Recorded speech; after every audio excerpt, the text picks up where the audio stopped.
ರಾಜಕಾರಣದಲ್ಲಿ ಇದ್ದೇನೆ. ನಾನು ಎಲ್ಲಿರಬೇಕು ಅಂತಕ್ಕಂಥದ್ದನ್ನು ತೀರ್ಮಾನ ಮಾಡೋರು ರಾಜ್ಯದ ಜನತೆ.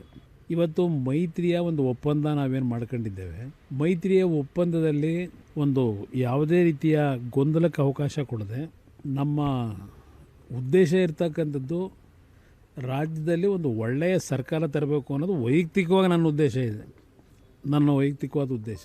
ಇವತ್ತು ರಾಜ್ಯದ ಆಡಳಿತ ಯಾವ ರೀತಿ ನಡೀತಾ ಇದೆ ಹಲವಾರು ವರ್ಷಗಳಿಂದ ನಾನು ಗಮನಿಸ್ತಾ ಇದ್ದೇನೆ. ಒಂದು ಒಳ್ಳೆಯ ಸರ್ಕಾರ ತಂದು ಜನತೆ ನೆಮ್ಮದಿಯಿಂದಿರಬೇಕು. ಆ ನಿಟ್ಟಿನಲ್ಲಿ ನಾಡಿನ ಜನತೆ ನಾನು ಯಾವ ಸ್ಥಾನದಲ್ಲಿ ಇರಬೇಕು ಅನ್ನೋದು ತೀರ್ಮಾನ ಮಾಡೋದು ಅವರು, ನನ್ನ ಕೈಲಿಲ್ಲ.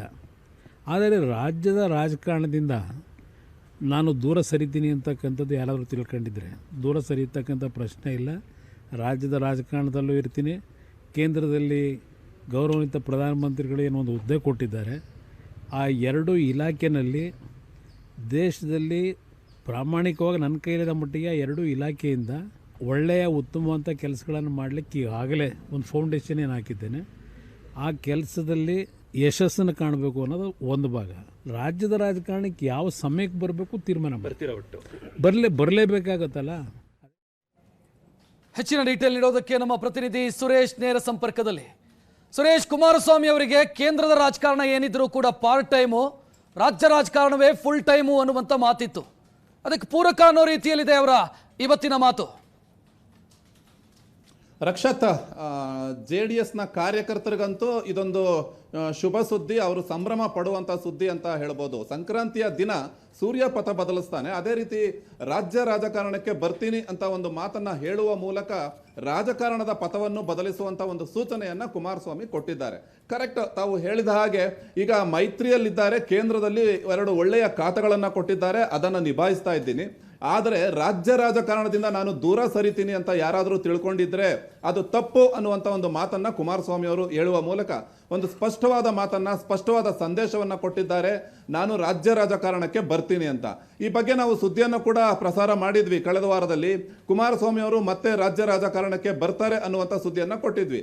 ಅದೇ ನಿಟ್ಟಿನಲ್ಲಿ ಇವತ್ತು ಕುಮಾರಸ್ವಾಮಿ ಅವರು ಮಾತಾಡಿರುವಂಥದ್ದು, ನಾನು ರಾಜ್ಯ ರಾಜಕಾರಣಕ್ಕೆ ಬರ್ತೇನೆ ಅಂದರೆ ನಾನು ರಾಜಕಾರಣದಲ್ಲಿದ್ದೇನೆ, ನಾನು ಎಲ್ಲಿ ಇರಬೇಕು ಅನ್ನುವಂಥದ್ದನ್ನು ತೀರ್ಮಾನ ಮಾಡಬೇಕಾಗಿರೋದು ಜನರು. ಅಂದರೆ ನಾನು ರಾಜ್ಯ ರಾಜಕಾರಣದಿಂದ ದೂರ ಸರಿದಿಲ್ಲ ಅನ್ನುವಂಥ ಒಂದು ಮಾತನ್ನ ಹೇಳಿದ್ದಾರೆ. ಈಗಾಗಲೇ ಹೇಳಿದ ಹಾಗೆ ಇದು ಒಂದು ಪಕ್ವ ಕಾಲ. 2028ಕ್ಕೆ ಮತ್ತೆ ಕುಮಾರಸ್ವಾಮಿ ಅವರು ರಾಜ್ಯ ರಾಜಕಾರಣಕ್ಕೆ ಮರಳುವಂಥ ಸಾಧ್ಯತೆ ಇದೆ. ದೆಹಲಿಯ ವಾತಾವರಣ ಕೂಡ ಅವರಿಗೆ ಒಂದು ರೀತಿ ಅಭ್ಯಾಸ ಮಾಡ್ಕೊಳ್ಳೋದು ಕಷ್ಟ ಆಗ್ತಿದೆ. ಆ ಹಿನ್ನೆಲೆಯಲ್ಲಿ ಮತ್ತೆ ಅವರು ರಾಜ್ಯ ರಾಜಕಾರಣಕ್ಕೆ ಬರಬಹುದು ಅನ್ನುವಂಥ ಊಹಾಪೋಹಗಳಿತ್ತು, ಚರ್ಚೆಗಳಿತ್ತು. ಸೋಷಿಯಲ್ ಮೀಡಿಯಾಗಳಲ್ಲಿ ಕೂಡ ಇದಕ್ಕೆ ಪೂರಕವಾಗುವಂತೆ ಕಳೆದ ಕೆಲವಾರು ದಿನಗಳಿಂದ ಒಂದಷ್ಟು ಮೆಸೇಜ್ಗಳು ಮತ್ತು ವಿಡಿಯೋಗಳು ಕೂಡ ಹರಿದಾಡ್ತಾ ಇತ್ತು. ಕುಮಾರಸ್ವಾಮಿ ಅವರು ಮತ್ತೆ ರಾಜ್ಯ ರಾಜಕಾರಣಕ್ಕೆ ಬರ್ತಾರೆ ಅನ್ನುವಂಥ ವಿಡಿಯೋಗಳು ಕೂಡ ಕಾಣಿಸ್ತಾ ಇದ್ವು.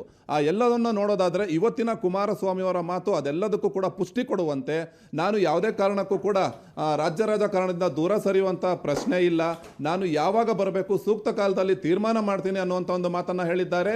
ರಾಜ್ಯ ರಾಜಕಾರಣದಿಂದ ನಾನು ದೂರ ಸರಿತೀನಿ ಅನ್ನುವಂಥ ಪ್ರಶ್ನೆ ಇಲ್ಲ, ಅತಿ ಶೀಘ್ರದಲ್ಲೇ ರಾಜ್ಯ ರಾಜಕಾರಣಕ್ಕೆ ಬರುವಂಥ ಕಾಲ ಸನ್ನಿಹಿತ ಆಗುತ್ತೆ, ಸೂಕ್ತ ಸಂದರ್ಭದಲ್ಲಿ ತೀರ್ಮಾನ ಮಾಡ್ತೀನಿ, ಬರಲೇಬೇಕಲ್ವಾ ಅನ್ನುವಂಥ ಒಂದು ಪ್ರಶ್ನೆಯನ್ನು ಕೂಡ ಎತ್ತಿದ್ದಾರೆ. ಇದೆಲ್ಲವನ್ನ ಗಮನಿಸೋದಾದ್ರೆ ಕುಮಾರಸ್ವಾಮಿ ಅವರು ರಾಜ್ಯ ರಾಜಕಾರಣಕ್ಕೆ ಮರಳುವಂತಹ ಕಾಲ ಸನ್ನಿಹಿತ ಆಗ್ತಿದೆ ಅಂತ ಹೇಳಬಹುದು. ಮೊದಲೇ ಹೇಳಿದ ಹಾಗೆ JDSನ ಕಾರ್ಯಕರ್ತರಿಗೆ ಇದೊಂದು ಒಳ್ಳೆಯ ಸುದ್ದಿ ಸಂಕ್ರಾಂತಿಯ ದಿನ ಕುಮಾರಸ್ವಾಮಿ ಅವರು ಕೊಟ್ಟಿದ್ದಾರೆ ಅಂತ ಹೇಳಬಹುದು. ರಕ್ಷತ್. ಎಸ್ ಸುರೇಶ್, ಹಾಗೆ ಸಂಪರ್ಕದಲ್ಲಿರಿ.